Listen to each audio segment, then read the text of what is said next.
दंभ की तपस्या और विष्णु द्वारा उसे पुत्र प्राप्ति का वरदान, शंखचूड़ का जन्म, तप और उसे वर प्राप्ति, ब्रह्मा जी की आज्ञा से उसका पुष्कर में तुलसी के पास आना और उसके साथ वार्तालाप, ब्रह्मा जी का पुनः वहां प्रकट होकर दोनों को आशीर्वाद देना, शंखचूड़ का गांधर्व विवाह की विधि से तुलसी का पारिग्रहण करना। तदनंतर जलंधर की उत्पत्ति से लेकर उसके वध तक का प्रसंग सुनाकर सनत कुमार जी ने कहा, मुने, अब शंभु का दूसरा चरित्र प्रेम पूर्वक श्रवण करो। उसके सुनने मात्र से शिव भक्ति सुदृढ़ हो जाती है। व्यास जी, शंखचूड़ नामक एक महावीर दानव था जो देवों के लिए कंठक स्वरूप था। उसे शिव जी ने रण के मुहाने पर त्रिशूल से मार डाला था। शिव जी का वह दिव्य चरित्र पावन, परम और पापनाशक है। तुम पर अधिक स्नेह होने के कारण मैं उसका वर्णन करता हूँ। तुम प्रेम पूर्वक उसका श्रवण करो। ब्रह्मा के पुत्र जो महर्षि मरीचि थे, उनके पुत्र कश्यप हुए। वे मननशील, धर्मनिष्ठ, सृष्टिकर्ता, विद्या संपन्न तथा प्रजापति थे। दक्ष ने प्रसन्न होकर अपने 13 कन्याओं का विवाह इनके साथ कर दिया। उनकी संतानों का इतना अधिक विस्तार हुआ कि उसका वर्णन करना कठिन है। उन कश्यप पत्नियों में एक का नाम दनु था। वह श्रेष्ठ, सुंदरी और महारूपवती थी। उस साध्वी का सौभाग्य बढ़ा हुआ था। मुने, उस दनु के बहुत से महाबली पुत्र उत्पन्न हुए। विस्तार भय से उनके नाम नहीं गिनाए जा रहे हैं। उनमें एक का नाम विप्रचीति था, जो महान बल पराक्रम से संपन्न था। उसका पुत्र दंभ हुआ, जो जितेंद्र, धार्मिक तथा विष्णु भक्त था। जब उसके कोई पुत्र नहीं हुआ, तब उस वीर को चिंता व्याप्त हो गई। उसने शुक्राचार्य को गुरु बनाकर उनसे श्री कृष्ण मंत्र प्राप्त किया और पुष्कर में जाकर घोर तपस्या करना आरंभ किया। वहां सुदृढ़ आसन लगाकर कृष्ण मंत्र का जप करते हुए उसे 1 लाख वर्ष व्यतीत हो गए। तब उस तपस्वी के मस्तक से एक ज्वाल वल्यमान तेज निकलकर सर्वत्र व्याप्त हो गया। वह इतना तेज दुस्सह था कि उससे संपूर्ण देवता, मुनि तथा मनु संतृप्त हो उठे। तब वे इंद्र को अगुआ बनाकर ब्रह्मा के शरणापन्न हुए। वहां उन्होंने संपूर्ण संपत्तियों के दाता विधाता को प्रणाम करके उनकी स्तुति की और फिर विशेष रूप से व्याकुल होकर अपना सारा वृतांत उनसे कह सुनाया। उनकी बात सुनकर ब्रह्मा भी उन्हें साथ लेकर वह सारा वृतांत विष्णु को सुनाने के लिए वैकुंठ को चले।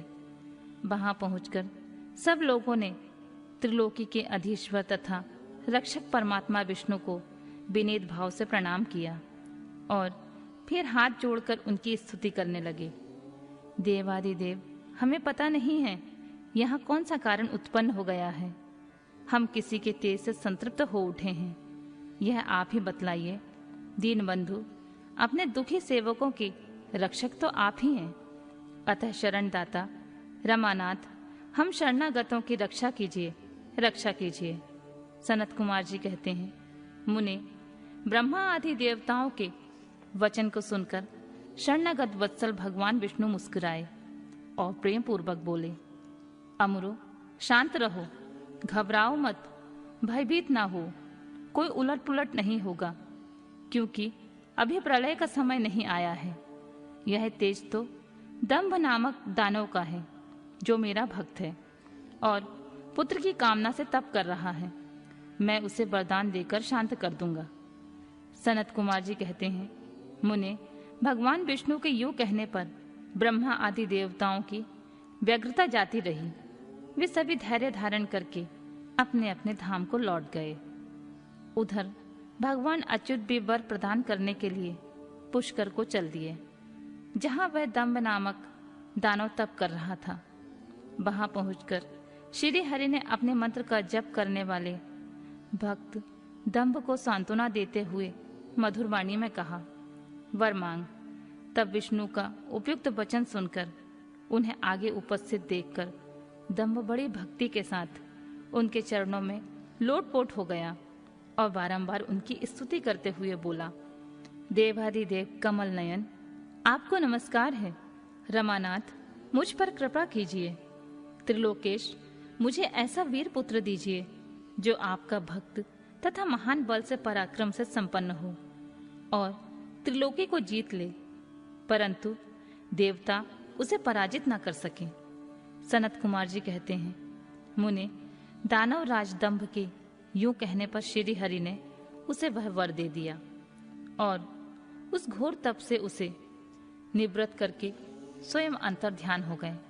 दानवेंद्र दंभ की तपस्या सिद्ध हो चुकी थी, जिससे उसका मनोरथ पूर्ण हो गया था। अतः वह भी श्री हरि के चले जाने पर उस दिशा को नमस्कार करके अपने घर को लौट गया। थोड़े ही समय के उपरांत उसकी भाग्यवती पत्नी गर्भवती हो गई। वह अपने तेज से घर के भीतरी भाग को प्रकाशित करती हुई शोभा पाने लगी।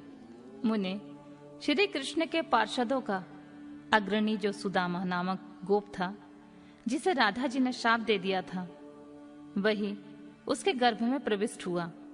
तदनंतर समय आने पर साध्वी दंभ पत्नी ने एक तेजस्वी बालक को जन्म दिया।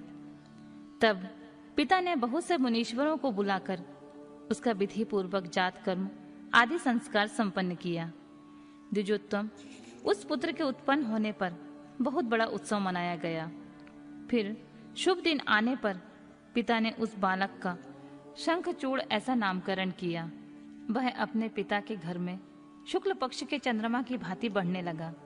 वह अत्यंत तेजस्वी था, अतः उसने बचपन में ही सारी विद्याएं सीख ली और नित्र बाल क्रीड़ा में करके अपने माता पिता का हर्ष बढ़ाने लगा और अपने समस्त कुटुंबियों का तो वह विशेष रूप से प्रेम भाजन हो गया। तदनंतर जब शंखचूड़ बड़ा हुआ, तब वह जेगी शब्द मुनि के उपदेश से पुष्कर में जाकर ब्रह्मा जी को प्रसन्न करने के लिए भक्ति पूर्वक तपस्या करने लगा।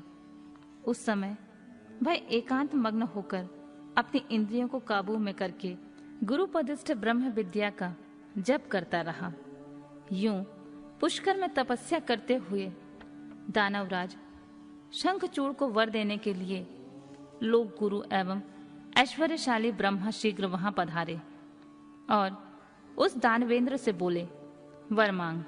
ब्रह्मा जी को देखकर उसने अत्यंत नम्रता से उन्हें अभिवादन किया और फिर उत्तम वाणी से उनकी स्तुति की। तत्पश्चात उसने ब्रह्मा से वर मांगते हुए कहा, भगवान, मैं देवताओं के लिए अजेय हो जाऊं। तब ब्रह्मा जी परम प्रसन्न होकर बोले, तथास्तु, ऐसा ही होगा। फिर उन्होंने शंखचूड़ को वह दिव्य श्री कृष्ण कवच प्रदान किया, जो जगत के संपूर्ण मंगलों का भी मंगल और सर्वत्र विजय प्रदान करने वाला है। तदनंतर ब्रह्मा जी ने उसे आज्ञा दी कि तुम बद्री वन को जाओ। वहीं धर्मध्वज की कन्या तुलसी सकाम भाव से तपस्या कर रही है, तुम उसके साथ विवाह कर लो। यूं कहकर ब्रह्मा जी उसी क्षण उसके सामने ही तुरंत अंतर ध्यान हो गए।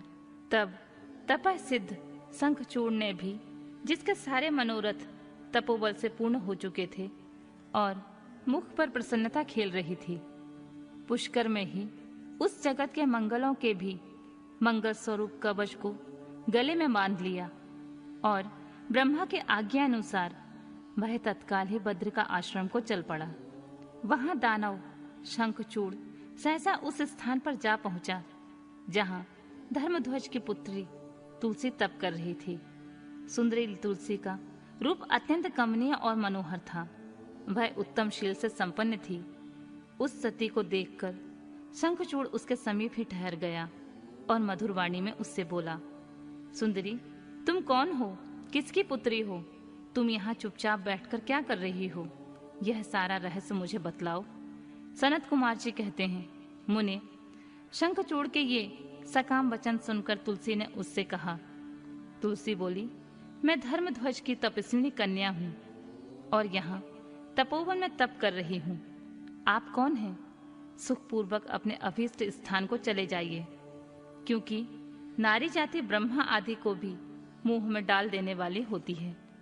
यह विष तुल्य निंदनीय दोष उत्पन्न करने वाली माया रूपणी तथा विचारशीलों को भी श्रृंखला के समान जकड़ लेने वाली होती है।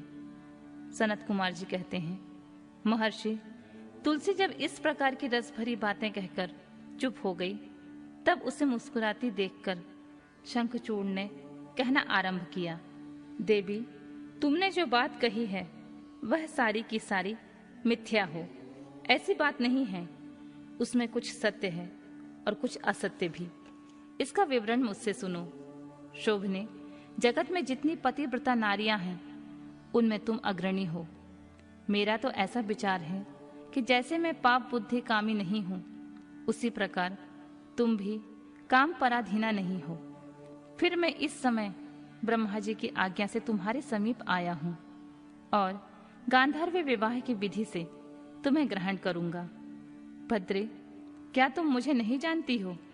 अथवा तुमने कभी मेरा नाम नहीं सुना है? अरे, देवताओं में भगदड़ डालने वाला शंखचूड़ मैं ही हूं। मैं दनु का वंशज तथा दंभ नामक दानव का पुत्र हूं। पूर्व काल में मैं श्री हरि का पार्षद था। मेरा नाम सुदामा गोप था। इस समय में राधिका जी के शाप से दानवराज शंखचूड़ होकर उत्पन्न हुआ हूं। ये सारी बातें मुझे ज्ञात हैं, क्योंकि श्री कृष्ण के प्रभाव से मुझे अपने पूर्व जन्म का स्मरण बना हुआ है। सनत कुमार जी कहते हैं, मुने, तुलसी के समक्ष यूं कहकर शंखचूड़ चुप हो गया। वह दानवराज ने आदर पूर्वक तुलसी से ऐसा सत्य वचन कहा।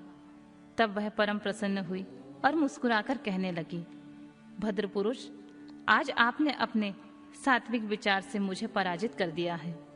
जो पुरुष स्त्री द्वारा परास्त न हो सके वह संसार में धन्यवाद का पात्र है, क्योंकि जिसे स्त्री जीत लेती है वह पुरुष सदाचारी होते हुए भी सदा अपावन बना रहता है। देवता, पितर और समस्त मानव उसकी निंदा करते हैं। जनना शौच तथा मरना शौच में ब्राह्मण 10 दिनों में, क्षत्रिय 12 दिनों में और वैश्य 15 दिनों में शुद्ध हो जाता है तथा शूद्र की शुद्धि 1 मास में हो जाती है। ऐसा वेद का अनुशासन है। परंतु स्त्री से पराजित हुए पुरुष की शुद्धि चितादाह के अतिरिक्त अन्य किसी प्रकार से संभव नहीं है। इसी कारण उसके पितर उसके द्वारा दिए गए पिंड तर्पण आदि को इच्छा पूर्वक ग्रहण नहीं करते तथा देवता भी उसके द्वारा अर्पित किए गए पुष्प फल आदि स्वीकार नहीं करते। जिसका मन स्त्रियों द्वारा आहत हो जाता है उसके ज्ञान, उत्तम तप, जप, होम, पूजन, विद्या और दान से क्या लाभ, अर्थात उसके ये सभी निष्फल हो जाते हैं। मैंने आपकी विद्या, प्रभाव और ज्ञान की जानकारी के लिए ही आपकी परीक्षा ली है, क्योंकि कामनी को चाहिए कि वह अपने मनोनीत कांत की परीक्षा करके ही उसे पति रूप में वरण करे। सनत कुमार जी कहते हैं, व्यास जी, जिस समय तुलसी यूं वार्तालाप कर रही थी उसी समय सृष्टिकर्ता ब्रह्मा भी वहां आ पहुंचे और इस प्रकार कहने लगे। ब्रह्मा जी ने कहा, शंखचूड़, तुम इसके साथ क्या व्यर्थ में वाद विवाद कर रहे हो? तुम गांधर्व विवाह की विधि से इसका पारिग्रहण करो, क्योंकि निश्चय ही तुम पुरुष रत्न हो और यह सती साध्वी नारियों में रत्न स्वरूपा है। ऐसी दशा में निपुणता का निपुण के साथ समागम गुणकारी ही होगा।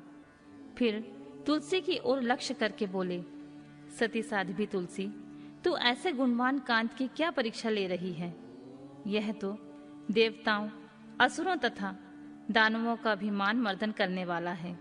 सुंदरी, तू इसके साथ संपूर्ण लोकों में सर्वदा उत्तम उत्तम स्थानों पर चिरकाल तक यथेष्ट विहार कर।